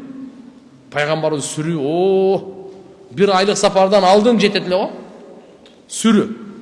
Ва утиту мафатихал ард. Жердин ачкычтары, казыналары берилди. Ва суммиту Ахмад. Атым Ахмад деп аталды. Саллаллаху алейхи ва саллам. Ва жу'ила тураб лият ат-тахура. Жана мен үчүн топуракты тазалык кылып берилди. Таяммум бар го. Болбосо суу өз адамды тазалайт эле. Мурункуларга топурак андай таяммумдун ордунда өкүмүндө өткөн эмес да. Дара чок болгондо мына. Андан кийин ва жу'илат уммати хайрал умам. Мен үммөтүмдү эң мыкты үммөт кылды дейт. Бул дагы Ибн Касирде Ахраджаху Тирмизи, имам Тирмизи алып келген риваяты Хазрат Али разияллаху анхудан. Хазрат Али разияллаху анхудан. Ошон үчүн тугандар, мынакей пайгамбар саллаллаху алейхи ва салламдын аманатын жеткирейли. Ошого жараша эртеге пайгамбарыбыздын жанынан жай алабыз. Ким пайгамбарыбыздын канчалык сүннөтүн, канчалык хадисин, аманатын элге жеткирсек, ошого жараша макам берилет. Пайгамбар саллаллаху алейхи ва саллям өзү дуа берген. Дуа берген. Ушу дуаны мен сиздерге окуп берип коеюн. Абу Дауд шарифте келет, Тирмизиде, Ибн Хиббанда келет, Ибн Масуд разияллаху анхудан риваят, пайгамбарыбыз айткан: "Наддараллаху имраан". Алла гүлдөтсүн деген да. Не деген? Гүлдөтсүн деген. Наддараллаху имраан. Сами'a minna shay'an. Бизден ушу бир сөздү укса, фабаллагаху кама сами'аху. Кандай укса, ошондой жеткирсе, мына ушул адамды Алла Таала гүлдөтсүн деген. Bir rivayette Allah Teala rayımını alsın degen. Naddarala imra'an sami'a maqalati fawa'aha fa'addaha kama sami'aha. Kim uşul menin bir sözümdü uğup, eske tutup, jattap, kanday uqsa oşonda jetkirilse Allah Teala anı güldötsün degen. Anı baktılуу kılsın degen. Anı kursant kılsın degen. Anı jaşındandırsın degen manisi uşul. Şonuň üçin inşallah tugandar biz Peygamber sallallahu aleyhi ve sellem'den bul amanаттын биринчи үйдөгүлөр менен бөлүшөйлү. Кандай дедиңиздер? Үйгө айтып барсак болобу, болбойбу? Иштек болбойбу? Тополоң чыгып кетпесе керек, Үйгө иншалла ар нерсени алып барып атпайбызбы? Үйгө ар нерсени алып барып атпайсызбы? Таксыр. Көчөдөгү жалгандын баарын алып барып атасыз. Саясаттын баарын алып барып атасыз. Бизнес соданын бардығын айтып барып, ушақтың бардығын үйге алып барып атасыз. Кечирип коесуздар, эми барыңыздан өз эми адамдар. Нерселерди дагы алып барып атабыз, сыпаттарды дагы алып барып атабыз, ойлорду дагы алып барып атабыз, көз караштарды алып барып атабыз, же жокпу? Алып барып атабыз. Мынаны алып барайлы. Пайгамбар саллаллаху алейхи ва салламдын аманатын алып барайлы. Ушудан алхамдулилля, ушунун нурунан, таасиринен бала чакабызга да тийсин. Макул? Мен иншалла кийинкисин. Акыр хадис окуп берип коеюн анда. Пайгамбар саллаллаху алейхи ва саллям айткан: "Саласун ла ягилу алейхинна қалбу муъмин." Үч нерсе бар экен да. Момундун жүрөгүчү ага кыянат кылбайт дейт да. Момундун жүрөгү болсо эле ошого кемчилдик кетирбейт. Ихласул амал лиллахи таала. Алла үчүн амалды калыс кылуу. Момундун жүрөгү буга кыянат кылбайт. Экинчи, ан-насиха ли аимматил муслимин. Мусулмандын жетекчилерине жакшылык каалоодо момундун жүрөгү кыянат кылбайт дейт. Мусулмандардын жетекчилерине жакшылык каалоо, насаат кылууда момундун жүрөгү кыянат кылбайт дейт. Үчүнчүсү, валузуму жамаатихим. Жана мусулмандардын жамаатын бекем кармоодо дагы момундун жүрөгү кыянат кылбайт экен. Фа инна даъватахум tuhaffidu min waraihim. Yoksa tahfadu min waraihim, yani tuhitu man waraahum. Bir rivayatta. Mınday deydi. Müslümanların cemaatın bekem karmaganda Müslüman kıyanat kılbay eken жүрөгү. Бұл не деген кеп? Müslümanın cemaati bekem karmaş керек екен. Анткени булардын дуасы өзүнөн башкалардын бардыгын камтып алат дейт, корчоп алат дейт. Ошон үчүн айтканда пайгамбар саллаллаху алейхи ва саллям: "Алейкум бил жамаа. Алейкум бил масжид ва жамаа ва амматин нас." Силер мечитти бекем кармагыла, жамаатты бекем кармагыла, жалпы элди бекем кармагыла дейт. Жалпы эл менен болгула деген сөз. Бирок мунун мааниси мындай эмес. Жалпы эл арак ичип атса, күнөө кылып атса ошол жака кете бер. Андай эмес ал. Андай эмес маани. Жараткан Алла субхана ва таала баарыбызга товфик берсин. Ушундай тугандар алхамдулилла жакшылыктарды үйгө бөлүшөйлү. Андан кийин кайсы жерге барбайлы. Алымдар ушуга чейин айткан: бир жерде чай ичип атсаң да, кофе ичип атсаң дагы алхамдулилла бул жакшылыкты таркаткыла деген.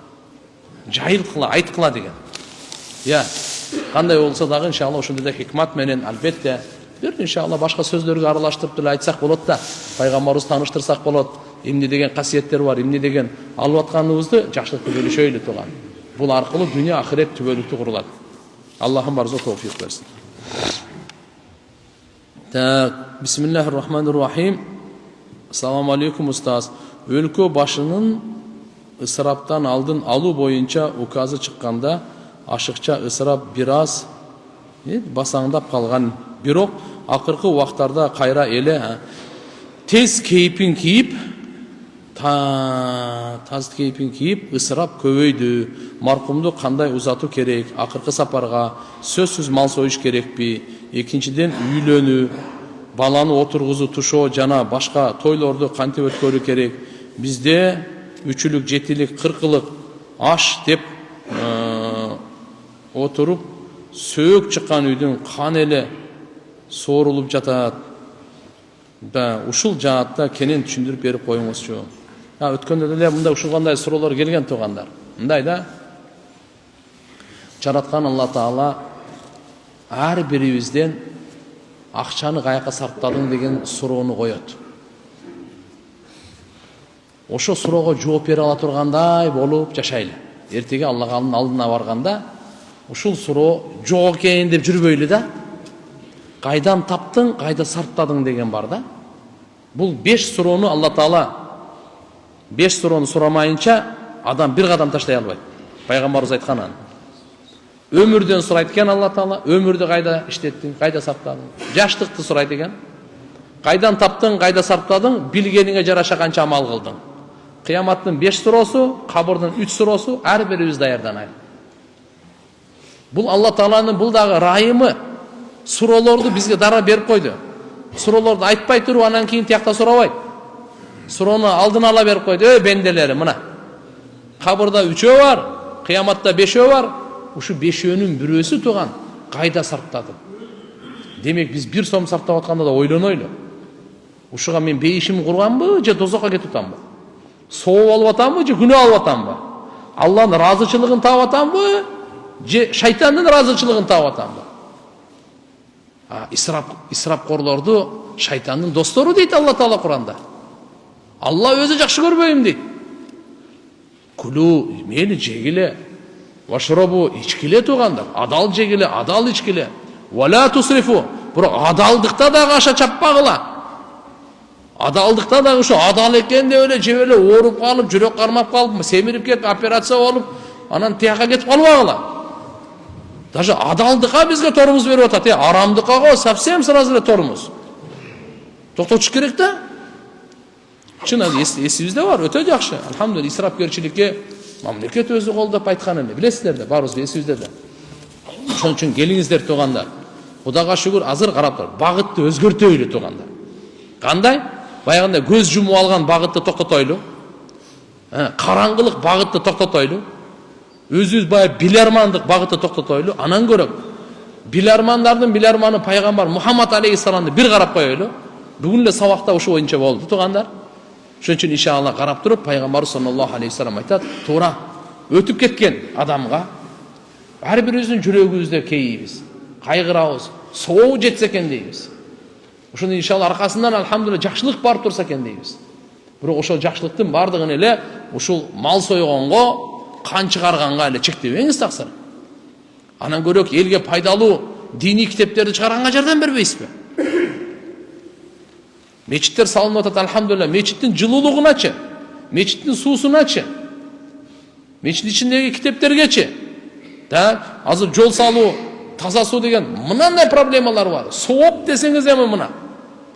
Пайгамбар саллаллаху алейхи вассалам, мөмөлүү дарак тиккиле деп эле, бу каякта калды?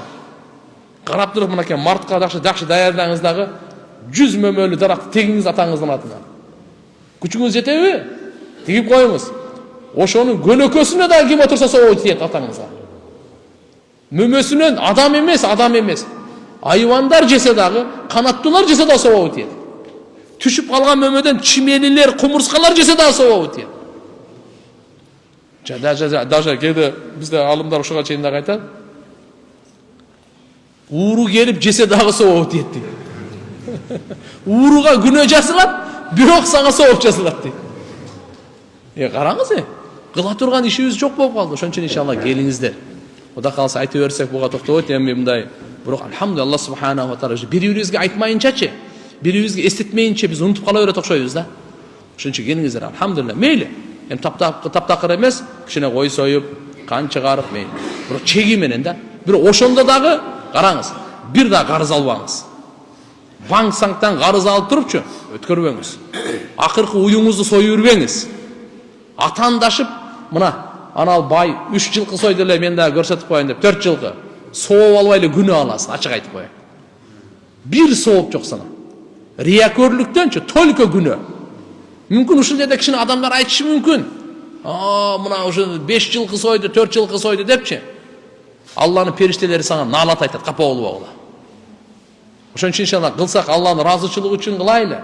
Бирок Алла Таалам сизди бай кылды. Ошо байлыкты кыйынсыныш үчүн, исрапкерчилик үчүн кылган жок. Ошончо эле акчаңыз ашып атса, биз альхамдулилля багыт көрсөткөнгө биз даярбыз. Соопту, өзүңүз дагы рахаттуу, өзүңүзгө да сооп боло турган. Ушу ким кайсы маркумга арнап атасыз, ошого дагы сооп боло турганга, айтканга, акыл бөлүшкөнгө, илим бөлүшкөнгө, тажрыйба бөлүшкөнгө биз даярбыз, тууган. Андай кылбаңыз. Кудай кааласа иншалла. Мынандай бу сиз өтүп кеткенден кийин дагы соо түгөнбөй тургандар бар. Жолдору мына. Бирок мынаны токтотойлу. Ошон үчүн иншалла эстегенде анан кете бизде чөйрө дагы бар да, намазына тийген кээ бир немелер бар. Мечитке келбейт. Ар жерде отуруп берет дагы, сен атаң ушунчаныкын жеген, эмне сен аз болуп калыптырбы, сойбойсуңбу, тигинтпейсиңби деп намазына тийип сайгылагандар дагы бар да. Ошолор бир буту кабырга жакын деп эле калды. Ушундайлардан коркойлу. Анан көрөк бул жака келбейби мечитке? Сапка келбейби? Жакшы иштерге алхамдулилла иштейли, жакшы иштерге сарптайлы. Биз исрапкерчиликтин тешигин бүтөмөйүнчө өспөйбүз эч качан. Өнүкпөйбүз эч качан. Бул мындай да, чакага сүттү куюп түбүн тешип коюп жүрөсүң да. Кетип атасың да сага. Бунун берекеси жок болот. Мүмкүн иншалла сиздечи. Мисалы ушу 100%дан мисалы мүмкүн 5%-ын акчасы бардыр. Бирок ошол акчаны дагы шайтан ыраазы болгон нерсеге иштетпеңиз. Сизди көрүп туруп канча адамдар ушу атандашып намызда, биз кыргыз эл намыздуу болобуз да. Токто ушул акыркы болсо да ушу үйүмдү сатып болсун мен ушуну ачып беришим керек да. Же карыз алып, кредит алып болсун кылышым керек да. Же андайды курнамызды токтотойлу. Андай болбойт тугандар. Бирок ошол эле кезде алхамдулилля ошол айылыңызда канча жетим бар, канча жесир бар, канча инвалид бар, канча дарыга муктаж бар, көзү чачыраган бар. Ысык тамак жей электер бар туган. Тияка бияка жетпей аткандар. Машалла, ошону бир карап койбойсузбу? Бир оңдоп койбойсузбу? Сообу сизге калат. Ниетти биз айтып беребиз, жолду биз айтып беребиз, бир угуп коюңуз, калганыңызды өзүңүз кыласыз. Бирок азыркындай кыйратып эле 5-6 жылкыны, өзү 1-2 жылкыны сойгонданы жок болот. Алла Таалам барыбызга туура түшүнүк берсин, тоофик берсин, Алхамдулилля. Бирок ошо таптакыр эле токтотуп кой деген жери жок. Мисалы кандай? Пайгамбарыбыз айткан: "Үйлөндүңбү? Аулиму валау бишат." Кой кан чыгаруу бар нерсе. Адамга курсактарын тойгозуу бул улуу. Алхамдулилля фазилет. Бирок бизде мындай болуп атпайбы? Кембагалдар чакырылбайт. Кан атка минерлер, кыйындар. Той андай болбойт. Тойда биринчи списокто ким туруш керек? Эң кембагал биринчи турат экен да. Ислам боюнча ушундай. Эң биринчи бизде кандай? Апке, кагазды апке. Так, кайсы депутат, кайсы министр ушудан баштайбыз да. Жок, токто. Эми ушу биз тизмени башкача баштайлы. Ошондой жазыңыз, бирок тескерисинен окуңуз биринчи. Макулбу?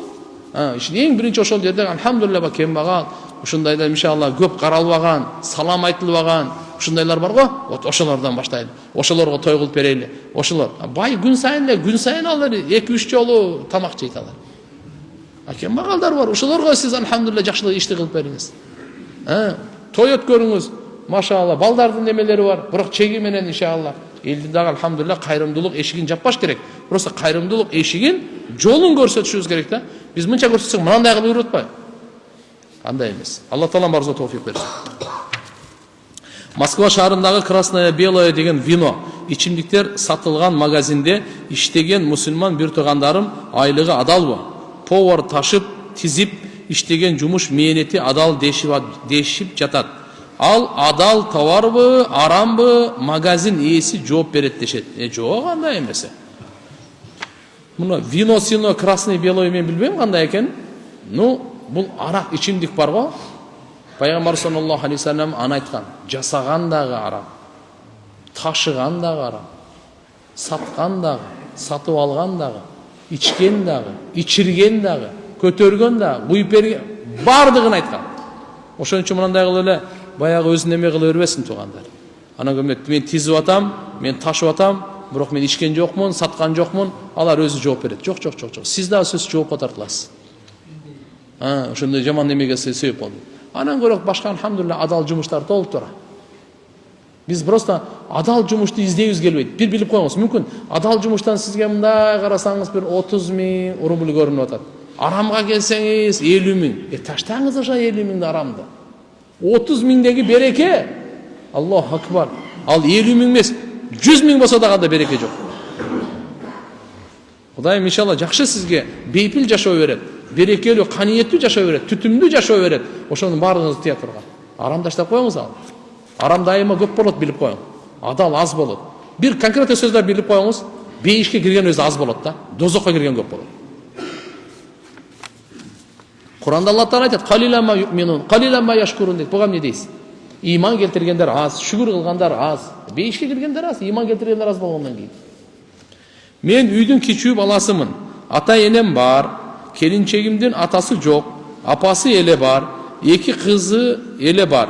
Мен ошондо өзүмдүн ата-энем менен калышым керекпи же кайненемди карашым керекпи? Алла разы болсун. Жок туугандар, сиз ата-энеңизди караңыз. Албетте кайненеге да жакшы мамиле кылыңыз. Ал дагы келинчегиңиздин апасы, бирок сиздин мойнуңузга шарият милдеттендирген го, ал ата-энеңизге. Түшүндүңүзбү?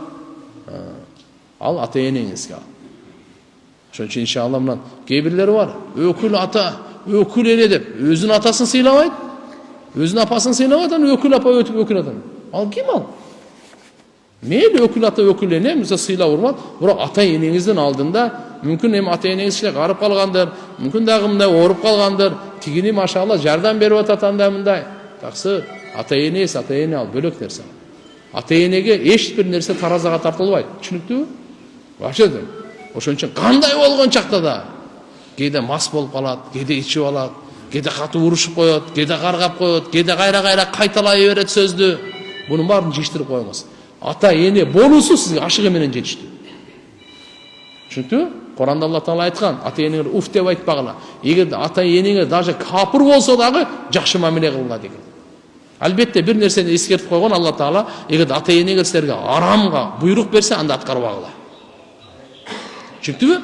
Анда чек бар, аткарбагыла. Албетте андан башка өкүл ата, өкүл энеңби, кайнатаң, кайненеңби, барды сыйлаганга, урматтаганга татыктуу, урматтаңыз. Бирок сиздин мойнуңузда фарыз эмес, билип коюңуз, ата-энеңизге кызмат кылуу фарыз. Урматтуу устаз, эскертүү кыла кетесизби? Азыр пранк деген бале чыкты. Бала атасын пранк кылып шылдыңдап. Не деген бул пранк? Тамаша. Прикол, тамаша. Розыгрыш. Атасын баласы ушундай кылабы? Не дейт? Бале чыкты дейт. Бала атасын пранк кылып шылдыңдап дейт. Ал эмне деген? Интернетке чыгарып. Интернетке видео тартып, мына тамашалап, анан интернетке чыгарып ушу жаралып. Ашыкча эле атасы үстүнөн шылдыңдайт да. Тамаша. Атасынын үстүнөнбү? Не, хоть тамаша болсо да, астагфирулла. Кара болбойт ал, Туугандар карагыла. Адамды карикатура кылган, үстүндөн шылдыңдаган, хоть тамаша болсун алдаган, тамаша болсун шылдыңдаган, барды харам. Шылдыңдап койгон тамаша кыл, андай болбойт ал. Кантип аны? Жок, карап коюңуз. Алла Таалага ширк келтиргенден кийин эле эң чоң күнөө адамдарды шылдыңдоо.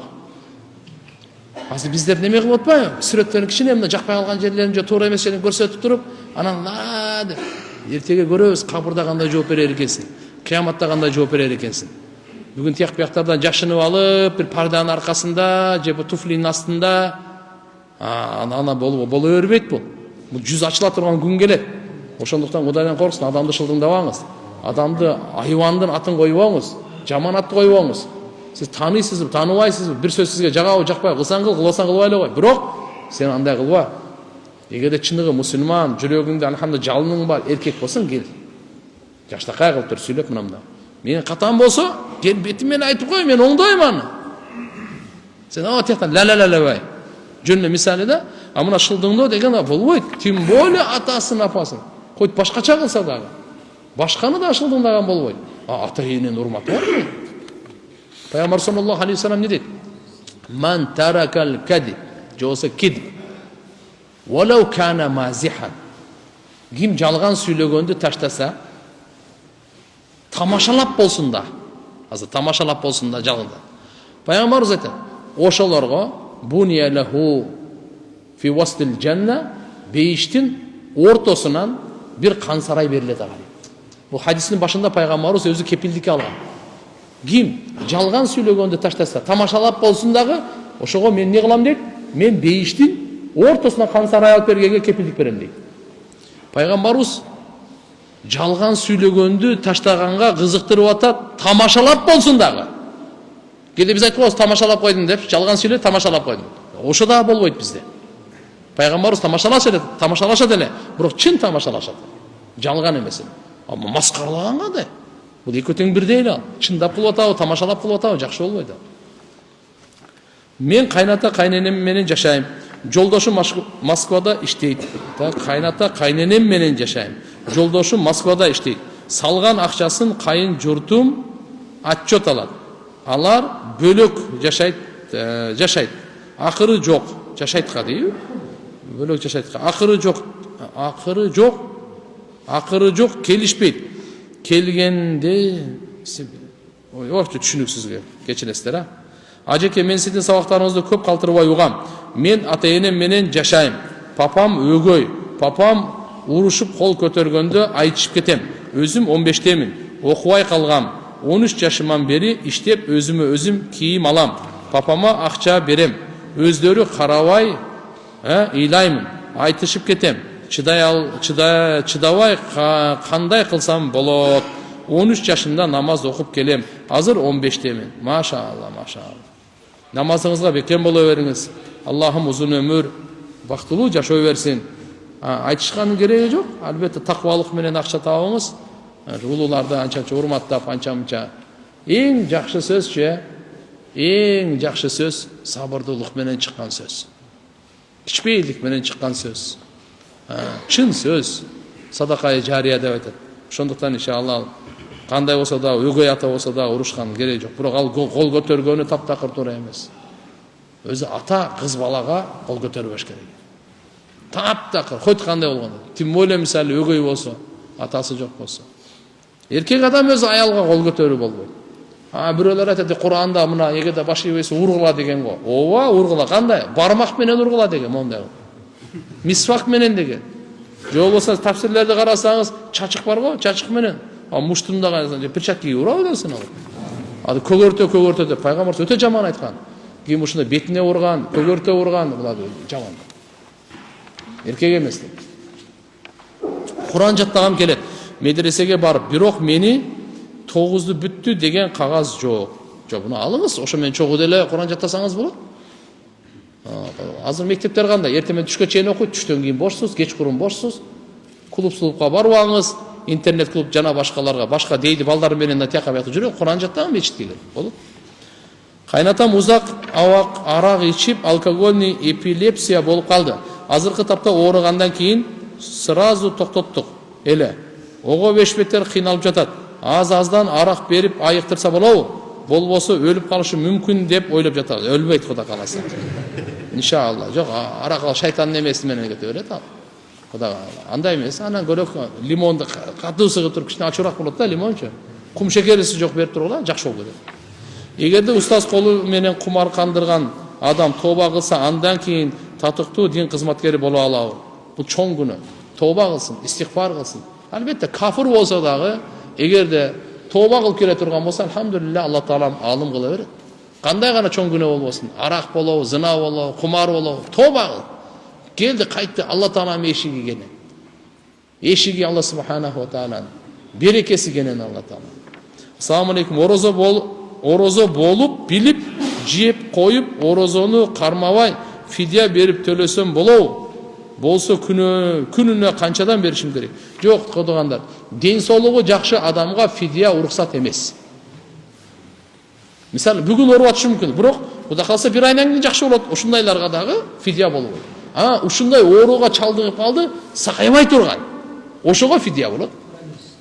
Фидия дегенде бир күндүкүн бир кембагалын курсагын тойгосоңуз болот. Ассаламу алейкум. Намазымды окуй албай жатам. Не кылсам болот? 12 жаштамын. Аллаху акбар. Кудай кааласа иншалла жакшы дуа кыла бериңиз, болуп кетет бардыгы. Устаз, тайежем ичек онкологиясы менен ооруп жатат. Жамаат менен дуа кылып койсоңуз, Аллахым тайежеңизге шифа берсин. Толук туруктуу сакайып кетсин, жараткан Алла Таалам сакай берсин.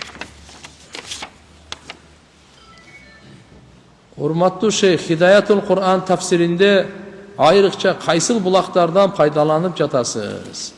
Хидаятул Кур'ан бу тафсиринде негизи Маарифул Qur'an деген китеп бар. Ошо китептин өзүндө деле жазгам. Азыр мына 3-чү тому чыкты го. Тафсирул Мунир Вахва Зухайлидики. Шааравийдин тафсири. Ушулардан пайдаланып, бирок негизгиси Маарифул Qur'an Муфти Шафи, Муфти Азам Пакистан рахматуллахи алейхтин китеби. Ошодон. Ал китептердин ар жагы булагын карасаңыз Куртубиден, Ибн Касирден, көбүнчө Рухул Мааниден ушулар алып келинет да. Тафсир илими менен илмул Qur'андын айырмасы эмнеде? Айырмасы чоң. Илмул Qur'ан илими бул жалпы бул. Тафсир илими бир бөлүгү. Тафсир илими Qur'андын илиминен бир бөлүк. Qur'андын ичинде тажвид илимдери өзүнчө, мансух насых илимдери бар, фикh илимдери бар, хадис, ал келгендери толтур ал ичиндегичи. Ахкаматтары бар башка. Тафсир илими аны бир бөлүгү. Устаз мага жамаат менен бир бата берип койсоңуз, эң азында илими таквасы өзүмө окшогон дейби. Болбосо өзүмдөн да салихирак, афифа аял насип кылсын. Машалла. Алла таала машалла иманды берсин. Не афифа аял деп койсуз го бияга. Аллахумма аринал хакка хаккан варзукна иттиба ва аринал батила батин варзукна иштинаб. Амин. Машалла өзүңүздө дуа берип койсуз бияга. Алла кабыл кылсын. Я. Вакыт болду. 1 мүнөт барбы? Аллаху акбар. Аллах. Бул мындай демелер көп экен да, суроолор. Эспет этпейбиз го деме. Кыскараак болсо карап көрүңүз. Аял кишилер намазда кимге уюса болот, кимге болбойт. Ой, аял киши намазда, мисалы эми бизде го эме кылбайт, мечитте келбейт. А Саудияда Мекке, Мединага барып калсаңыз, ошо имамга уюйсуз да. А үйдө боло турган болсо, үйдө атаңызга уюсаңыз болот, агаңызга, күйөөңүзгө, эгерде намаз окуя турган болсо. Бирок балагатка жетпегенге болбойт бизде. Анан аял киши аялга уюса да болбойт. Алар өзүнчө окуш керек. Каза болгон асыр намазды бүгүнкү шамдан кийин окуу керекпи же шамга чейинби? Караңыз, эгерде күн жарымы батып, жарымы бата элек болсо, асырды окуп алыңыз. Ошо күндүн асырынчы. Түшүндүңүзбү? Атак пайгамбарыбыз тыюу салган, чак түштө, күн чыкканда, күн батып атканда намаз окуса болбойт. Бир гана ошол күндүн асырын гана окуса болот. А эгерде каза болуп кеткен болсо, күн батып кеттиби, андан кийин шамды окуңуз да, андан кийин асырдын казасын окуңуз. Эгерде сиз өмүрүңүздө бир күн, то есть 5 мал намаз каза кылбасаңызчы, анда сиз каза болгондон кийин биринчи асырды окуйсуз, анан шамды окуйсуз. Буга тартип деп коет. Сахиби тартип. Умра сапарыңыз кабыл болсун. Алла разы болсун. Рахмат. Амин. Роббана атина фид дуния хасана ва фил ахирати хасана ва кина азабан нар. Аллахым барыбызга райымдуу, бактылуу, нурлуу жашоо берсин.